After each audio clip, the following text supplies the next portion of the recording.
no nos hubiésemos clasificado. Aunque hubiésemos ido al final del partido con 3-0, allí tendríamos que competir para pasar.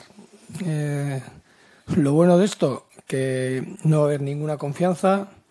Lo bueno de esto, que vamos a ir todos pensando en que tenemos la ventaja, pero que vamos a tener que sufrir y vamos a tener que jugar a tope para pasar la eliminatoria.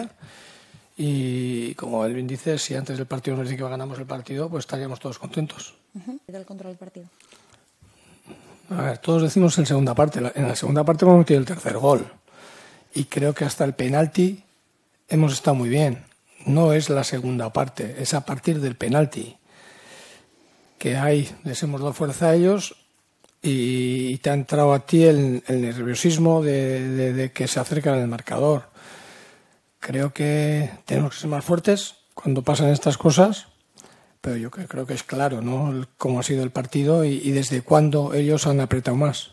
Στο ημίχρονο, όμως μην ξεχνάμε πως στο δεύτερο ημίχρονο μπήκε το τρίτο γκολ και τα πράγματα άλλαξαν από τη φάση του πέναλτι και μετά. Από το πέναλτι και μετά τα πράγματα άλλαξαν γιατί δώσαμε δύναμη στον αντίπαλο. Εκείνη τη στιγμή ο αντίπαλος ξεκίνησε να ξαναμπαίνει στο παιχνίδι και εκεί οφείλεται η αλλαγή. Νομίζω πως πραγματικά η φάση του πέναλτι επηρέασε αρκετά τη συνέχεια του αγώνα. Όμως τα πράγματα δεν πήγαν άσχημα στο δεύτερο ημίχρονο. Πήγαμε πολύ καλά στο δεύτερο ημίχρονο. Βάλαμε ένα γκολ και είχαμε τον έλεγχο πολύ απόλυτα. Στη συνέχεια είχαμε και τις ευκαιρίες να σκοράρουμε και δεν ήταν ένα ολόκληρο ημίχρονο, όπως το λέμε, κακό. Όμως μας έδειξε πραγματικά η φάση του.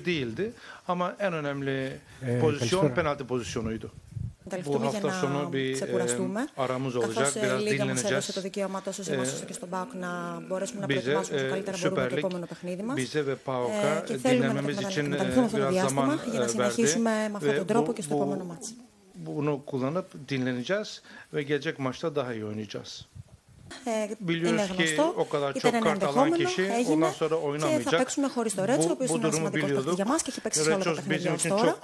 Το πρόβλημα δεν είναι αυτό, το πρόβλημα είναι ότι έχουμε μόνο 3 κεντρικούς αμυντικούς δηλωμένους σε αυτή τη λίστα, για αυτή τη διοργάνωση και αν είχαμε 6 θα είχαμε πραγματικά να σκεφτούμε ποιον θα διαλέγαμε. Τώρα όμως που δεν έχουμε 6 και έχουμε μόνο 3, ξέρουμε όλοι ποιον θα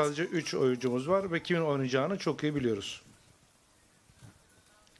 Καλησπέρα. Καλησπέρα και συγχαρητήρια. Κωνσταντόπουλος από Νόβα. Tebrikler. Nova Έκανε την πρώτη αλλαγή στο 82ο λεπτό. 81. dakikada ilk değişikliğinizi yaptınız. Avrupa maçlarında yaptığınız en geç değişiklikti. Oyuncu değişikliğiydi. Takımınıza çok mu güveniyordunuz yoksa oyunun temposundan mı etkilendiniz?